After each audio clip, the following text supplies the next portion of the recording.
नमस्कार, जन टीवी उत्तराखंड में आप सभी का स्वागत है। मैं हूं प्रभात। सबसे पहले नजर हेडलाइंस पर।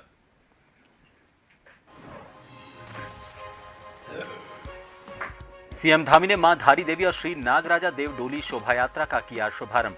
डोलियों की विधिवत पूजा अर्चना की कामना, कहा अटूट आस्था और विश्वास का प्रतीक।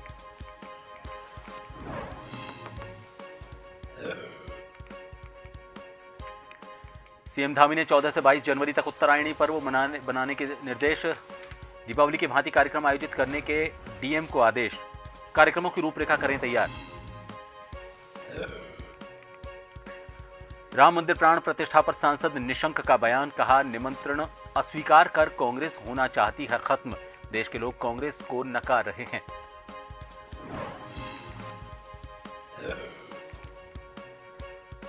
आत्मनिर्भर महिलाओं का हुआ सम्मान। कार्यक्रम में पूर्व मुख्यमंत्री त्रिवेंद्र सिंह रावत, उत्तराखंड महिला आयोग की अध्यक्ष कुसुम कंडवाल ने की शिरकत।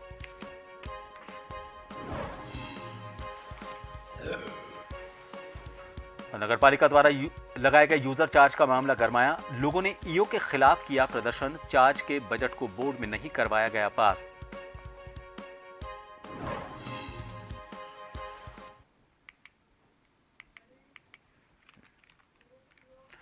मुख्यमंत्री पुष्कर सिंह धामी ने मुख्यमंत्री कैंप कार्यालय में मां धारी देवी और भगवान श्री नागराजा देव डोली शोभायात्रा 2024 का शुभारंभ किया। उन्होंने देव डोलियों की विधिवत पूजा अर्चना कर सभी राज्यवासियों की सुख समृद्धि की कामना की। मुख्यमंत्री ने कहा कि देव डोलियों की परंपरा देवभूमि उत्तराखंड की संस्कृति का अभिन्न अंग होने के साथ ही हम सभी की अटूट आस्था और विश्वास का प्रतीक भी है।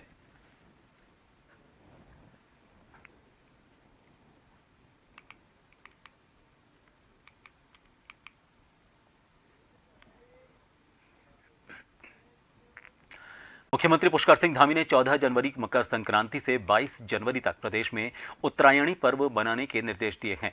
दीपावली की भांति ही विशेष कार्यक्रम आयोजित करने के निर्देश वीडियो कॉन्फ्रेंसिंग के माध्यम से जिलाधिकारियों को दिए गए हैं।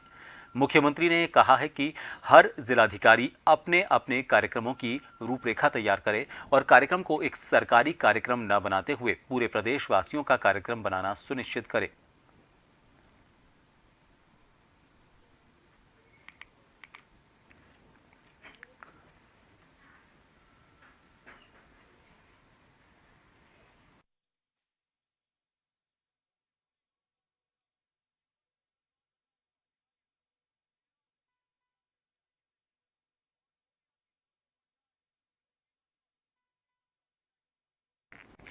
धर्मनगरी हरिद्वार में फरवरी के महीने में मुख्यमंत्री पुष्कर सिंह धामी विभिन्न परियोजनाओं का शिलान्यास और लोकार्पण करेंगे। इससे पहले सभी विभाग परियोजनाओं को अंतिम रूप देने में जुटे हुए हैं। हरिद्वार रुड़की विकास प्राधिकरण को विकास और सौंदर्यीकरण की जिम्मेदारी मिली है, जिसका काम तेजी से चल रहा है। एचआरडीए के द्वारा नारसन बॉर्डर पर बन रहे पहले प्रवेश द्वार का काम लगभग 70% पूरा हो चुका है।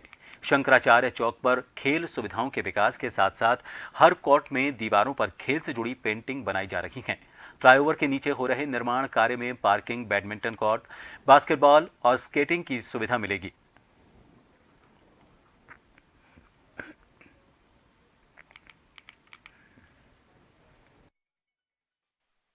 सीसी लागू होने में लगभग एक महीना बाकी है। तो काफ़ी परियोजना हमारी ग्राउंडिंग हो चुकी है। जैसे नारसन गेट है हमारा कावड़ पटरी पे सौंदर्यकरण वहाँ के, शंकराचार्य चौक का वहाँ के केबल ब्रिज की फसाड लाइटिंग है, भल्ला स्टेडियम में जो हमारा काम चल रहा है वो है, साथ ही साथ स्पोर्ट्स कॉम्प्लेक्स है। इसके अलावा भी कुछ 20 से 25 करोड़ की योजनाएं अभी हमने स्वीकृत कराई हैं चेयरमैन साहब, जो हमारे कमिश्नर साहब हैं, उनसे, और हम कोशिश करेंगे उन्हें जल्दी हम उनकी भी ग्राउंडिंग कर सकें। तो आशा करते हैं हम लोग कि इनसे सारे ही टेंडर्स हम 10 फरवरी तक खोल देंगे, जो अभी गतिमान है टेंडर्स। डायमंड शिक्षा प्रचार समिति ने अपने 26वें स्थापना दिवस पर मातृशक्ति सम्मान समारोह का आयोजन कर ऐसी महिलाओं को सम्मानित किया जिन्होंने अपने खुद की मेहनत के बल पर अपना मुकाम हासिल किया और परिवार की आर्थिक स्थिति का जरिया बनी। कार्यक्रम में पूर्व मुख्यमंत्री त्रिवेंद्र सिंह रावत, उत्तराखंड महिला आयोग की अध्यक्ष कुसुम कंडवाल और डोईवाला विधायक बृजभूषण गेरोला के साथ तमाम लोगों ने शिरकत की। कार्यक्रम के माध्यम से स्वनिर्मित उत्पादों के बारे में अवगत कराते हुए उत्कृष्ट कार्य करने वाली महिलाओं को प्रमाण पत्र देकर सम्मानित किया गया।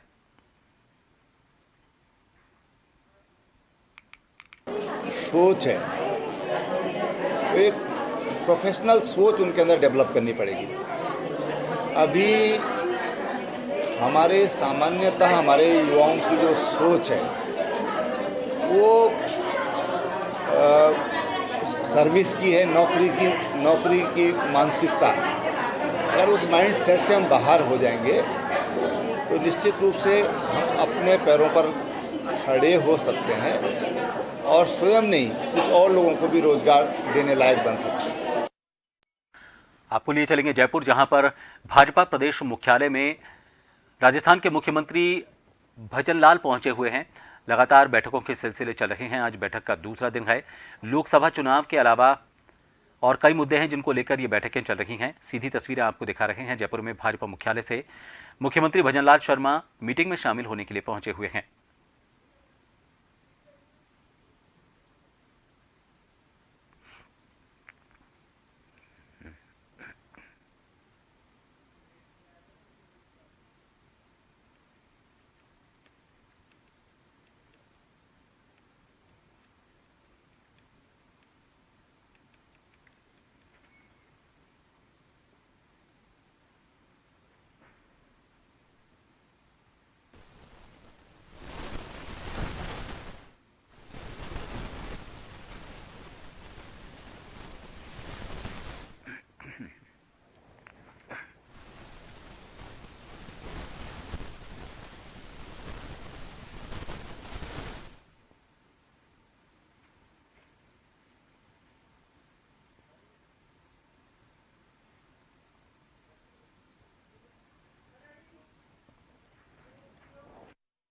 कुछ और खबरों पर नजर डालेंगे। 22 जनवरी को होने वाली राम मंदिर में मूर्ति की प्राण प्रतिष्ठा से पहले उत्तराखंड में सभी जिलों में इस महोत्सव को सेलिब्रेट किया जा रहा है और इसके लिए संस्कृति विभाग हर जनपद में कार्यक्रम करने जा रहा है।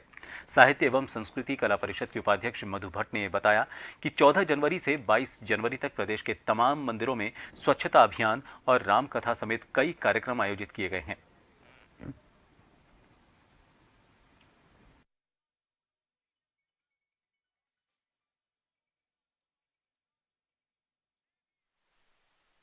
प्रभु श्री राम का भव्य दिव्य मंदिर बनने जा रहा है और करोड़ों हिंदुओं की आस्था है।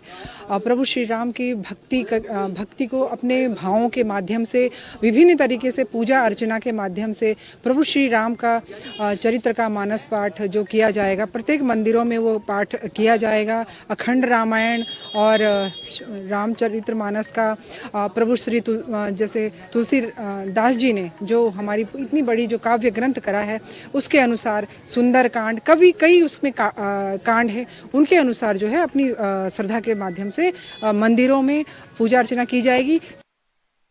देहरादून में नफरत फैलाने वाले लोगों के खिलाफ पुलिस ने सख्ती अपनाते हुए गंभीर धाराओं में मुकदमा दर्ज किया है। मामला आईएसबीटी क्षेत्र की एक दुकान का है, जहां एक दुकान पर कुछ हिंदुवादी नेता पहुंच गए और हंगामा करने लगे। बताया गया कि दुकान संचालक ने मुस्लिम लोगों को काम पर रखा था। साथ ही दुकान के अंदर धार्मिक पोस्टर लगे हुए थे, जिस पर हिंदुवादी नेताओं ने आपत्ति जताते हुए समुदाय विशेष के लोगों के खिलाफ तीखी टिप्पणियां करनी शुरू कर दी और दुकान में लगे पोस्टर निकाल दिए। एसएसपी अजय सिंह ने लोगों को हिदायत दी है कि इस तरह की घटनाओं को अंजाम ना दें, जिससे दो संप्रदायों के बीच संघर्ष बढ़े।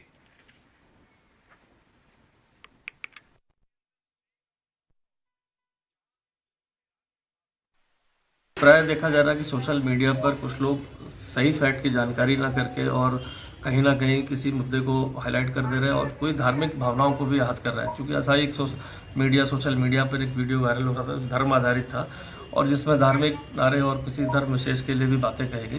क्योंकि इस तरह की चीज़ें जब वायरल होती हैं तो कहीं ना कहीं दो संप्रदायों में या दो धर्मों के बीच वैमनस्यता की कहीं लॉ एंड ऑर्डर इशू भी आता है। इसको देखते हुए उसका संज्ञान लेते हुए बीट कर्मचारी द्वारा जो वीडियो वायरल हो रहा था उस घटना का संज्ञान लेते हुए थाना पटेल नगर पर संबंधित धाराओं में मुकदमा दर्ज कराया गया है। सभी को इस प्रकार के लिए आगाह भी किया जा रहा है, चेतावनी भी, कि कोई भी अगर फैक्ट है तो पहले विधि सम्मत उसकी जानकारी कर लें पुलिस से, कोई ऐसा वीडियो वायरल ना करे जो कानूनी रूप से उचित नहीं है। लोहाघाट नगर में नगर पालिका के द्वारा लगाए गए यूजर चार्ज का मामला लगातार गर्माता जा रहा है। यूजर चार्ज के विरोध में आज लोहाघाट के निवर्तमान पालिकाध्यक्ष गोविंद वर्मा के नेतृत्व में ईओ के खिलाफ नारेबाजी की गई और यूजर चार्ज वापस लेने की मांग की गई।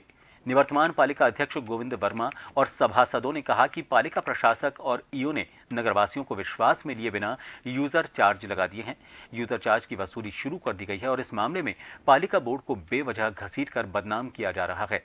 उन्होंने कहा कि किसी भी बोर्ड के द्वारा यूजर चार्ज के बजट को पास नहीं किया गया है।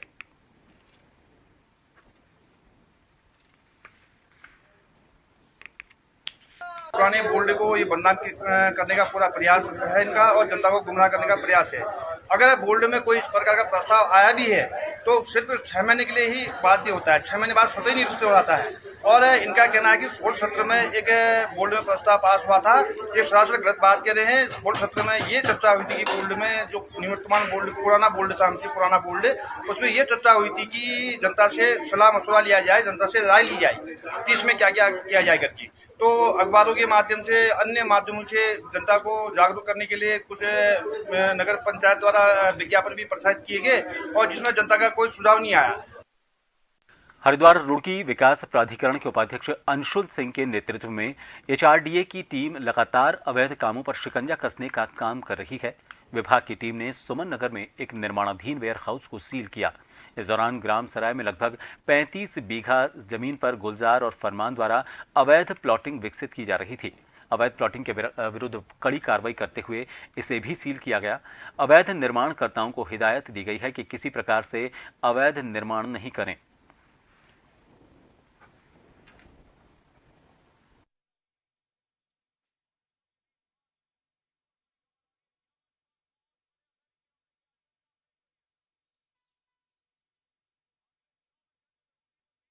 से आपको पता है सन 86 से एचआरडीए स्थापना हो चुकी थी, उसके बाद भी कई लोगों ने अवैध निर्माण करे गए। कुछ वेयर हाउसेज जिनकी कंप्लेंट करी गई थी, जिनके पहले भी नोटिस चले थे और जिन्होंने आश्वासन दिया था वो लैंड यूज चेंज कराएंगे, बट उनके द्वारा ये किया जा रहा है कि वो बार बार उनको नोटिस जाते हैं और वो टाइम मांगते हैं और वो लैंड यूज चेंज नहीं कराते हैं। तो इसमें हम लोग की आपसे अपील है, आप प्लीज़ आइए अपने लैंड यूज़, अगर आपका कमर्शियल है तो आप नक्शा पास कराइए, और कमर्शियल नहीं है आवासीय है तो आप पहले लैंड यूज चेंज कराइए और फिर आप वो पास कराइए। मैं ज़रूर मानता हूँ जैसे हम लोग इन्वेस्ट इंडिया कर रहे हैं तो हम एकदम से कार्रवाई इसलिए नहीं कर रहे हैं कि बिज़नेस को हर्ट हो, लेकिन इस आड़ में कि इन्वेस्ट इंडिया और इन्वेस्ट उत्तराखंड जैसे हम लोग थीम कर रहे हैं, कई लोग अवैध निर्माण करते हैं और अपने आप को समझते हैं कि वो हमें हेल्प आउट कर रहे हैं बाय डूइंग दिस। ये गलत धारणा है। जो नियम कानून है वो सभी के लिए एक हैं और उसके लिए कभी कभार हार्ड रास्ता भी हमें अपनाना पड़ता है, तो हम सख्त रवैया भी इसमें कर सकते हैं जल्दी। और फिलहाल यहां रुकेंगे एक छोटे से ब्रेक के लिए। बने रहिए जन टीवी पर।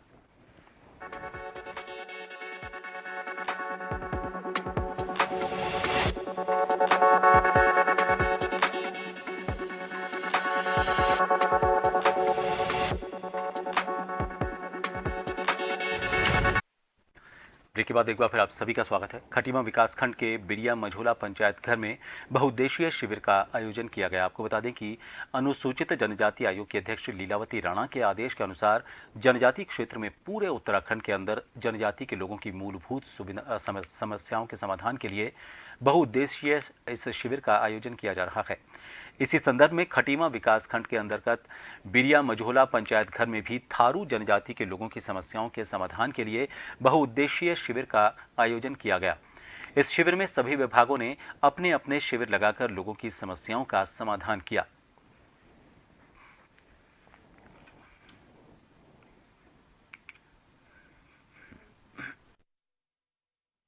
मेरा कहना ये है, जहाँ भी उत्तराखंड में जगह जगह पे जनजातियाँ थारू, भोटिया, बुक्सा, जोंसा, राजी, तो कोने कोने में जहाँ तक सरकार द्वारा चलाई जा रही योजना है, राज्य सरकार, केंद्र सरकार द्वारा योजना चलाई जा रही है, उनकी जानकारी नहीं मिल रही है, तो उन शिविर के बहुउद्देशीय शिविर के माध्यम से सारी जनजाति के लोगों को उनको फ़ायदा मिलता है और उनकी जानकारी भी हासिल हो जाती है। साथ में जो आयोग के बारे में जनजाति लोगों को पता नहीं है कि जनजाति आयोग से क्या क्या हमें लाभ मिलता है, क्या केसेस देखते हैं, तो उसकी भी जानकारी हम बताते जा रहे हैं कि आयोग। रुड़की आबकारी विभाग की टीम कच्ची शराब पर लगातार कार्रवाई कर रही है। मुखबिर की सूचना पर मंगलौर कोतवाली क्षेत्र के लिब्बा रेडी गांव के पास हाईवे किनारे सटे तालाब के पास कच्ची शराब बनाने की भट्टी लगाई गई थी। इसकी सूचना पाकर मौके पर आबकारी की टीम ने रात भर शराब बनाने वाले व्यक्ति का इंतजार करने के बाद सुबह जब वो व्यक्ति नहीं पहुंचा तो टीम ने शराब बनाने के उपकरण कच्ची शराब जब्त कर मौके पर तैयार किए गए लहन को नष्ट किया।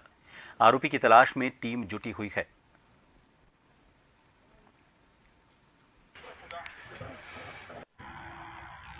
ये सूचना मिली थी रात मुखबिर से हमारी कि वहाँ पे लगभग भट्टी चल रही एक जोड़ के तालाब के पास। तो हमने यहाँ रात में देखा, दबिश दी, तो हमें वास्तव में ये सामान मिला, लेकिन हम घात लगा के बैठे हुए थे कि जिसकी भट्टी है वो आके यहाँ इसको संचालन करेगा और हम उसको पकड़ेंगे। लेकिन वो रात भर यहाँ नहीं आया, जिसकी भी ये भट्टी थी। अब इसकी तफ्तीश की जाएगी, जांच की जाएगी, जिसकी होगी उसके खिलाफ कार्रवाई की जाएगी। पिथौरागढ़ जिला मुख्यालय में 16 जनवरी को मुख्यमंत्री पुष्कर सिंह धामी का 1 दिवसीय जनपद भ्रमण कार्यक्रम प्रस्तावित है।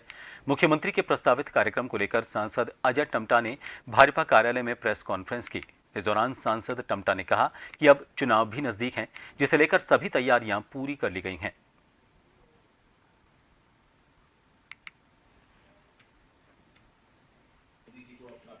इससे पिथौरागढ़ जनपद की दूरियों को कम करने का काम चाहे दीपू लेक कैलाश दर्रे तक है, चाहे आदि कैलाश का दौरा है। प्रधानमंत्री जी के द्वारा अंतिम गाँव को वाइब्रेंट विलेज के रूप में विकसित कर वहाँ की सीमाओं को सुरक्षा प्रदान करने के साथ साथ सुविधाओं से युक्त रोड, पानी, बिजली, संचार सभी संसाधनों से परिपूर्ण किया है। आज हम सबका सौभाग्य है कि पिथौरागढ़ में भी हमारा मेडिकल कॉलेज का पैसा हमको मिल गया है। हमने वहाँ पदों का सृजन हमारी स्टेट गवर्नमेंट के माध्यम से हो गया है, कैबिनेट ने पास किया है।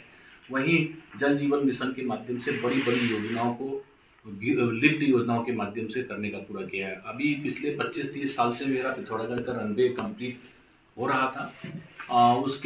उसको डीजीसीए की clearance, airport authority of India की क्लियरेंस और डीआरडीओ की क्लियरेंस के साथ साथ ही उसके ऑब्स्टिकल में जो घर आए थे उन घरों का भी निस्तारण करके उसको क्लियरेंस किया है। देहरादून में कूड़ा उठाने के मामले में चौंकाने वाला खुलासा हुआ है। शासन के साथ साथ कोर्ट में भी निगम के अधिकारियों ने 100 वार्डों में 94% कूड़ा उठान का दावा किया। हालांकि धरातल पर हालत कुछ और ही है। जिन कंपनियों को निगम की ओर से कूड़ा उठाने की जिम्मेदारी दी गई वो निगम से पैसा तो पूरा उठा रहे हैं, लेकिन घर से कूड़ा उठाने की व्यवस्था में सुधार नहीं किया गया। इस मामले पर नगर निगम प्रशासक सोनिका का कहना है कि वार्डों में फिलहाल सर्वे का काम चल रहा है। जिन वार्डों में खामियां पाई जा रही हैं उन्हें दूर किया जा रहा है। इसमें ये मामले में संज्ञान में आया था और अभी सत्यापन की कार्रवाई चल रही है और 50% वार्ड में इनके द्वारा सत्यापन कर लिया गया है। रिपोर्ट अभी बन रही है। मैंने नगर आयुक्त को कहा है कि जांच तत्काल यहाँ पे भेजें। सल्ट अल्मोड़ा जिले के विकास खंड सल्ट के हरिदत्त वैद्य सामुदायिक केंद्र देवायल सल्ट में पिछले कई समय से स्टाफ नर्स को लेकर दिक्कत हो रही है। प्रभारी चिकित्सा अधिकारी सल्ट डॉक्टर धीरेन्द्र गहलोत ने बताया कि हरिदत्त वैद्य सामुदायिक स्वास्थ्य केंद्र देवायल सल्ट में जल्द 6 स्टाफ नर्स की नियुक्ति होगी। उन्होंने कहा कि सल्ट विधायक महेश जीना के अथक प्रयास से स्टाफ नर्स की नियुक्ति होगी। स्टाफ नर्स की नियुक्ति होगी तो स्वास्थ्य सुविधाओं, डिलीवरी सहित अन्य कामों में ग्रामीणों को राहत मिलेगी। में जो बहुत दिनों से स्टाफ नर्स की समस्या हो रही थी, उनकी कमी चल रही थी, माननीय विधायक जी के अथक प्रयास से इस सप्ताह ही 6 स्टाफ नर्स की नियुक्ति होने वाली है, जो पूरे क्षेत्र की जनता के लिए बड़े हर्ष का विषय है। इससे जो डिलीवरी और आगे दूसरे चिकित्सा कार्यों में जन दुविधा होती थी, उसमें उस परेशानी से निजात मिलेगा। उत्तराखंड के चमोली में छात्रों का एक समूह 15 दिन से विरोध प्रदर्शन कर रहा है। क्षेत्र में एक सड़क के निर्माण की मांग की जा रही है। उन्होंने प्रधानमंत्री नरेंद्र मोदी को भी पत्र लिखा था। एक प्रदर्शनकारी ने कहा कि मैं जिला प्रशासन को चेतावनी देना चाहता हूं कि अगर यहां सेंजी मैकॉट मार्ग पर कोई कार्रवाई नहीं की गई तो इस क्षेत्र के लोग 18 जनवरी को बड़े पैमाने पर विरोध प्रदर्शन करेंगे। प्रदर्शनकारी सेंजी मैकॉट, बेमरू और ठुमकगोठ इलाके में सड़क निर्माण की मांग कर रहे हैं। मैं अपने माध्यम से जिला प्रशासन को, पीएमजीएसवाई विभाग को चेतावनी देना चाहता हूं, अगर सेंजी लगा मैकोट मोटर मार्ग पर जल्दी कोई कार्रवाई नहीं होती है तो 18 तारीख को पूरी क्षेत्र की जनता जिला मुख्यालय गोपेश्वर में एक उग्र आंदोलन करेगी, जिसकी संपूर्ण जिम्मेदारी जिला प्रशासन की होगी। अल्मोड़ा जिले के विकासखंड सल्ट के आयुर्वेदिक दवा फैक्ट्री IMPCL मोहान के निजीकरण को रद्द करने, पीएफ की बकाया राशि को लेकर ठेका मजदूरों ने 1 करोड़ 12 लाख रुपए का भुगतान करने की मांग को लेकर IMPCL मोहान गेट पर एक दिवसीय उपवास किया। ठेका मजदूरों ने आरोप लगाया है कि IMPCL प्रबंध निदेशक मुकेश कुमार कारखाने में मौजूद रहकर श्रमिकों की समस्याएं सुनने की जगह कारखाने से एक दिन पहले ही नदारद हो गए। कारखाना गेट पर हुई सभा को संबोधित करते हुए वक्ताओं ने कहा कि जिस दिन भी प्रबंध निदेशक और अन्य उच्च अधिकारी कारखाने में मौजूद होंगे, उसी दिन कारखाना गेट प्रबंधन निदेशक को काले झंडे दिखाकर उनका घेराव किया जाएगा। मांगे हैं, एक तो हमारा जो है इसका विनिवेश रद्द किया जाना चाहिए और दूसरा हमारा यह है कि जो ठेका श्रमिक है उनको स्थायी रोजगार यहाँ पे मिलना चाहिए और सम्मानजनक रोजगार। और तीसरी हमारी मांग यह है कि जो हमारा IMPCL का ठेका मजदूर कल्याण समिति का जो 1 करोड़ 12 लाख 57 हजार रुपये है वो हमें मिलना चाहिए। और अभी देखिए वार्ता होती है और नहीं तो MD साहब तो सवेरे ही भाग चुके हैं आज, और नहीं तो हम अगली बार ये करेंगे कि MD का हम घेराव करेंगे और चाहे हम MD ऑफिस जाना पड़े दिल्ली। फैक्ट्री का विनिवेश का निर्णय लिया है और इसके पहले राउंड के टेंडर हो चुके हैं और बैद्यनाथ और मैनकाइंड ने इसके टेंडर डाल दिए हैं। ये जो कारखाना है यहाँ पर 300 लोगों को तो प्रत्यक्ष रोजगार देता है और हजारों लोग यहाँ पर जड़ी बूटियाँ, गौमूत्र और बहुत सारी चीज़ें सप्लाई करके अपनी जीविका चलाते हैं और भारत सरकार इसको बेच रही है, इसका विनिवेश कर रही है। यदि फैक्ट्री बिकती है तो यहाँ से पलायन और ज़्यादा बढ़ेगा। अल्मोड़ा जिले से वैसे ही रामनगर नैनीताल जिले के रामनगर विधानसभा अंतर्गत ग्राम टांडा मल्लू क्षेत्र में राम भक्तों ने भव्य कलश यात्रा निकाली। कलश यात्रा में पुरुष, महिलाओं और जनप्रतिनिधियों ने बढ़ चढ़कर पहाड़ी वेशभूषा में हिस्सा लिया।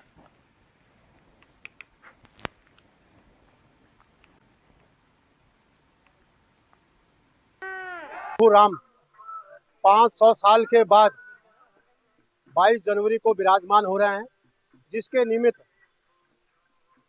पहले अयोध्या से आए अक्षत वितरण हुआ, उसके बाद जगह जगह राम बारात निकल ली है, कहीं प्रभात फेरी निकल ली है और ये आह्वान के साथ कि 22 जनवरी को आप सभी ने फिर से अपने घर को अयोध्या बनाना है, उस दिन दिवाली बनानी है। पांडुकेश्वर ग्राम बद्रीनाथ धाम की यात्रा के मुख्य पड़ाव के रूप में जाना जाता है। इसके साथ ही भगवान कुबेर जी और भगवान उद्धव जी की शीतकालीन 6 माह पूजा अर्चना भी पांडुकेश्वर में की जाती है। अब पांडुकेश्वर गांव में भगवान कुबेर जी का नवनिर्मित भव्य मंदिर बनाया गया है। मंदिर में प्राण प्रतिष्ठा का 3 दिवसीय कार्यक्रम शुरू हो चुका है। इस अवसर पर पांडुकेश्वर गांव के ग्रामीण सैकड़ों की तादाद में मौजूद रहे। यहाँ की महिलाओं ने इस खास मौके पर सुंदर झुमेलो नृत्य का आयोजन किया। वहीं मकर संक्रांति के शुभ अवसर पर भगवान कुबेर जी अपने नवनिर्मित मंदिर में विराजमान होंगे।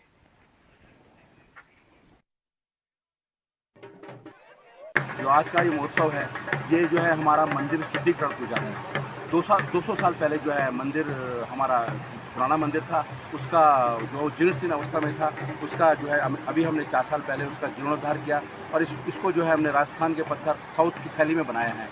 और उसी के क्रम में आज जो है जो यहाँ पे जो कुबेर देवरा द्वारा पांडुकेश्वर गांव द्वारा जो ये आयोजन हो रहा है, ये जो है 4 दिनों का शुद्धिकरण पूजा है और इसका समापन मकर संक्रांति को होगा और इसका विस्तृत मेला जो है बसंत पंचमी को होगा।